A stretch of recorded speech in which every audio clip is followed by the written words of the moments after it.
Hello বন্ধুরা, আজকে আমি এমন একটা বিষয় নিয়ে আপনাদের সামনে আলোচনা করতে এসেছি, সেটা হচ্ছে এমার্জেন্সি ফান্ড। তো এমার্জেন্সি ফান্ডটা কী জিনিস? এমার্জেন্সি ফান্ডটা হচ্ছে একটা ফিনান্সিয়াল সিট বেল্ট বলতে পারেন। হ্যাঁ, ফিনান্সিয়াল সিট বেল্ট। আপনি নিশ্চয়ই জানেন, যদি সিট বেল্ট ছাড়া যদি আপনি কোথাও ফ্লাই করতে চান, সেক্ষেত্রে কতটা বিপজ্জনক হতে পারে। ঠিক এরকমই আপনি যদি কোনো ইনভেস্টমেন্ট জার্নি স্টার্ট করতে চান, আর সেক্ষেত্রে যদি আপনার এমার্জেন্সি ফান্ড না থাকে, তাহলে ততটাই বিপজ্জনক যতটা একটা সিট বেল্ট ছাড়া ফ্লাই করার মতো।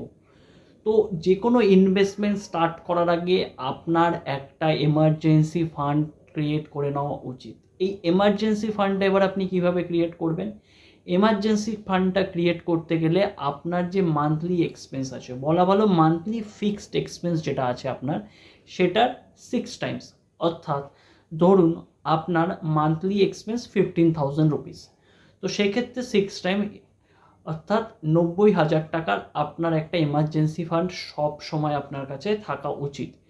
কারণ ধরুন আপনি 6 মাসের যদি এমার্জেন্সি ফান্ড না রাখেন আপনার কাছে, তাহলে সেক্ষেত্রে কোনো যদি ফ্যামিলি এমার্জেন্সি বা কোনো মেডিকেল এমার্জেন্সি যদি আপনার হয়, তো সেক্ষেত্রে আপনি যে ইনভেস্টমেন্টটা স্টার্ট করেছেন, সেই ইনভেস্টমেন্টটা থেকে আপনাকে টাকা তুলে সেই জায়গাটা ফিল আপ করতে হবে।